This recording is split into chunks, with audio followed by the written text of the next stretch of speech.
You'd think the people who grow up beside you would know how to love you best. But sometimes, they're the ones who learn exactly where to cut the deepest. I was 7 when my sister was born. I remember standing outside the hospital room, clutching a blue balloon and a stuffed tiger I'd picked out myself. I was proud, excited. I thought I was getting a best friend for life. For a while, that's what I told myself we were. But even in childhood, things weren't quite right. Emily was brilliant at getting attention. When I brought home a trophy for the state science fair, she had a meltdown in the parking lot, and my parents missed the award ceremony. When I made the varsity basketball team as a freshman, she told everyone I'd cheated.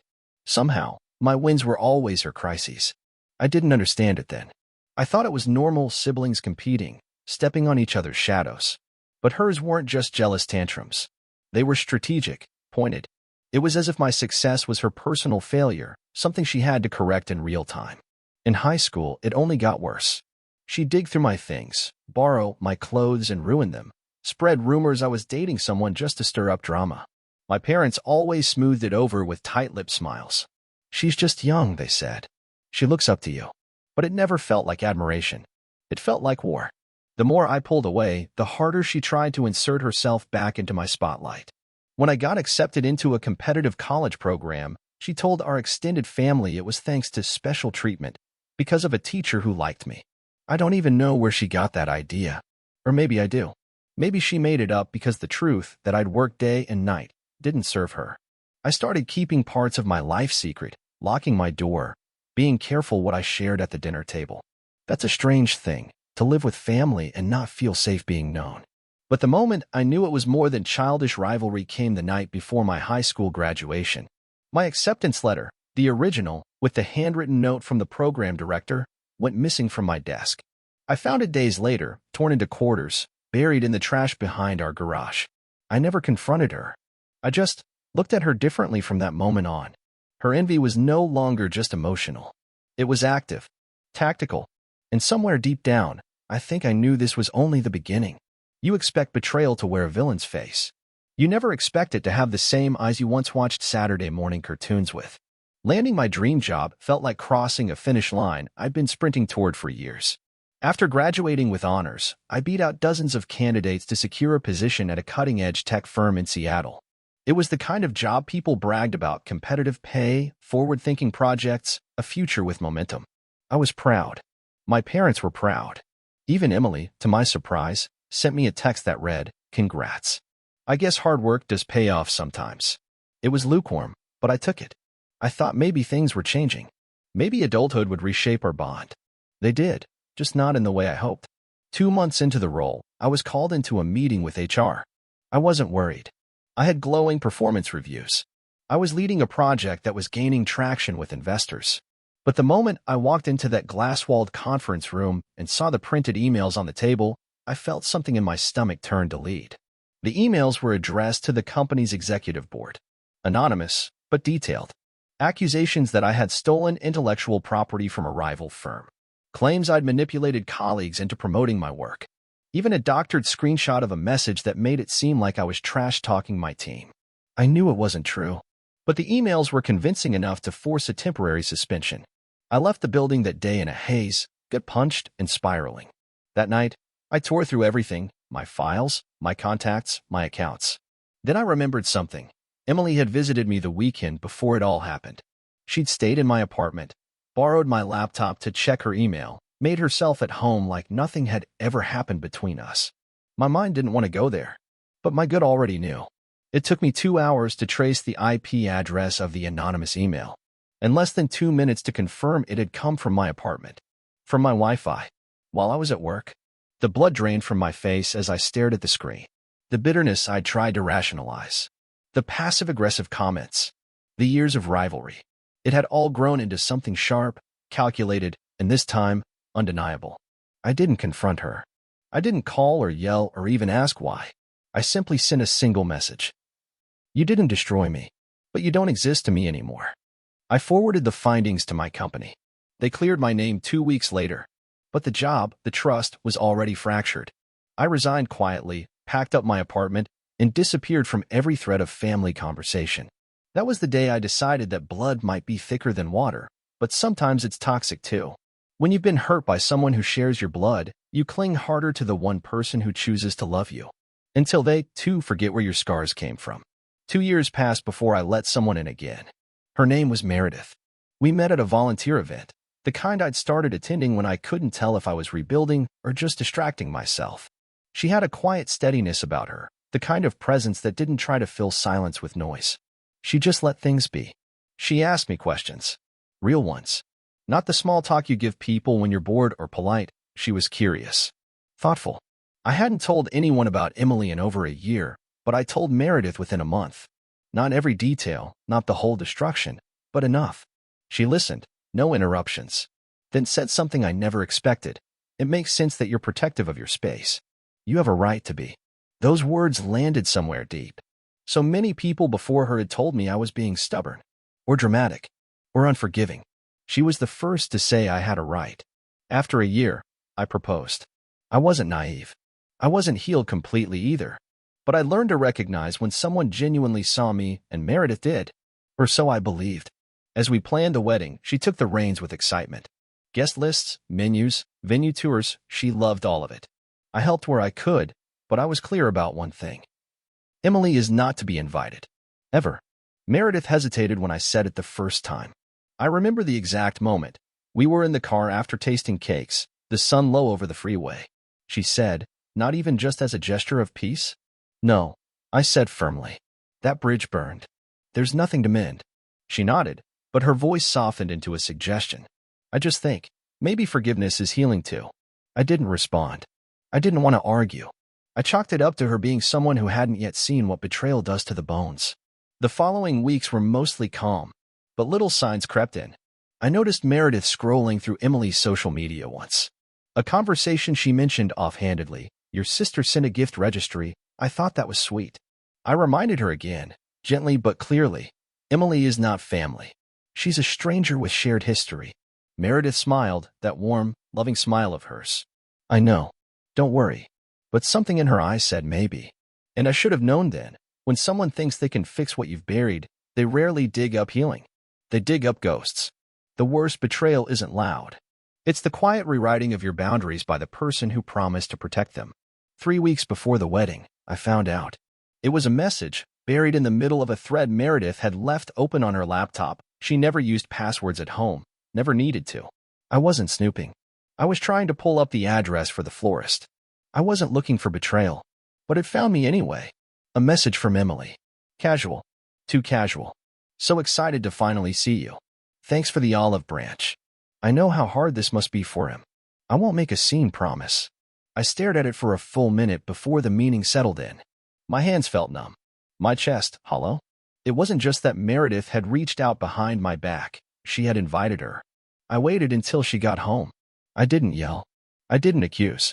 I just asked, is Emily coming to the wedding? Meredith froze halfway through taking off her coat. The look in her eyes, guilt, fear, justification, I saw it all before she even spoke. I was going to tell you, she said. I thought maybe, if you saw her there, and it was peaceful, you'd see she's not as terrible as you remember. You thought ambushing me on my wedding day was the right call? I thought I was helping you heal. The words hit like cold metal. She truly believed this was some kind of mercy, that undoing my boundary was an act of love. I took a breath, then another.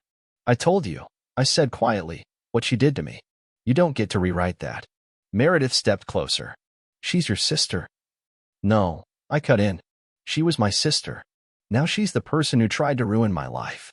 And now you're the person who thought she had the right to be part of the one day that was supposed to be mine. She looked panicked. Please, don't throw this away. But it was already broken. Not because I couldn't forgive her mistake, but because she had heard my pain and decided she knew better. I left that night. No yelling, no dramatic speeches. Just a duffel bag, my phone, and the quiet certainty that the woman I loved didn't protect me when it mattered most. When people don't respect your silence, they'll force you to raise your voice. I didn't tell anyone where I was. I turned off my phone, checked into a quiet rental an hour outside the city. I needed space, air, time to think without being asked to justify how I felt. But peace, as I've learned, is a temporary guest when your family doesn't believe in boundaries. For days after the split, I walked into a coffee shop and found my parents waiting at a corner table. They stood the second I entered, too eager, too rehearsed. "Surprise," my mother said softly. "We figured you wouldn't answer our calls." I almost turned around right there. But something told me this moment needed to happen. They wanted to talk. And I listened. For the first 10 minutes, I let them speak uninterrupted about how sad Meredith was, how Emily had grown since that incident, how family should be about forgiveness, not pride. "You're letting the past rob you of your future," my father said finally. "You've always been too stubborn, just like when you were little." And there it was, the pattern I'd lived under for decades. Minimize, reframe, redirect. Turn my trauma into character flaws. Make my pain my problem. "I'm not being stubborn," I said quietly. "I'm being honest." They shifted, uneasy. "I told you what Emily did. I told Meredith. I was clear. And all of you decided it was negotiable. That my peace came second to keeping things comfortable." "She's your sister," my mom began. "No," I said firmly. "She's a person who deliberately destroyed my career out of jealousy. And you expect me to invite her back into my life because it makes things easier for you." Silence. "I'm not doing that anymore," I continued. "Not for you. Not for Meredith. Not for anyone." They didn't understand. Not fully. I don't think they ever will. I stood to leave. My mother reached out, almost instinctively, but I took a step back. "This isn't about revenge," I said. "It's about choosing myself. Something none of you have ever done for me." And I walked out. For the first time in my life, I wasn't hoping they'd follow me. Sometimes the greatest peace comes not from resolution, but from release. The days after that conversation felt strangely empty, like walking through a house after all the furniture's been taken out. Echoes where there used to be voices. Ghosts in the shape of expectations. At first, I felt a kind of grief. Not just for the loss of my family, but for the years I spent trying to earn love that came with conditions. There was a sharp ache in realizing how little they had truly seen me. I didn't fill the silence with noise. No rebound relationships. No dramatic reinventions. Just quiet mornings with coffee and long walks in neighborhoods I didn't recognize yet. I went back to work, slowly restructured my routines, and took on a few challenging clients. Nothing fancy, just solid, honest effort. I reconnected with old friends I hadn't called in years, the kind who didn't ask for explanations, only time and presence. I started boxing again. Something about the rhythm, the discipline, the sharp inhale before each strike, it made the air feel clean again. I deleted photos I had once kept out of guilt, tossed a box of wedding magazines Meredith had left on my bookshelf. I cleaned out my closet, physically and metaphorically. Every item I let go of made the room feel lighter. Less about what was, more about what could be. The hard part wasn't the absence. It was the habit. The way I used to wait for approval before acting. The way I second-guessed my gut because I'd been taught it was too much. But slowly, in moments no one else would have noticed, I began to breathe differently. Deeper. Calmer. One morning, I stood in my kitchen, sunlight pouring through the blinds, and realized I wasn't waiting anymore. Not for a message. Not for an apology. Not for closure. It didn't come with a dramatic speech or a perfect realization. It came with a cup of black coffee and the absence of pain. Healing doesn't always look like triumph. Sometimes it's just breathing easier. It didn't happen all at once, the feeling that I was back. It came slowly, like sunlight creeping across a bedroom floor at dawn. No announcements, no finish line, just a quiet shift from surviving to living. I met her at a bookstore. Not in a movie kind of way. There were no awkward book spills or sudden sparks. Just two people reaching for the same title and exchanging a glance that turned into a smile. Her name was Eliza. She was easy to talk to, the kind of person who didn't fill silences out of discomfort. We chatted about the book, then about other things, music, dogs, our favorite neighborhoods to walk through in the fall. It wasn't a date. It wasn't anything, really. Just nice. And that was enough. We saw each other again the next weekend, and again the weekend after that. No labels. No pressure. Just company I didn't have to translate myself for. I didn't tell her everything. Not yet. I didn't feel the need to unbox all my history like it was some test she had to pass. I'd spent so long living in other people's storms, my sister's jealousy, Meredith's betrayal, my parents' denial, that I had finally learned to value calm. And this time, I chose calm. There was a moment, a few weeks later, when I realized how far I'd come. I was sitting on a bench overlooking the harbor, wind moving through my jacket, The smell of salt and cold iron in the air. I thought about the house I grew up in. The silence at the dinner table. The look my sister gave me when I won that scholarship. The night Meredith told me she invited my sister behind my back. And for the first time, those memories didn't carry weight.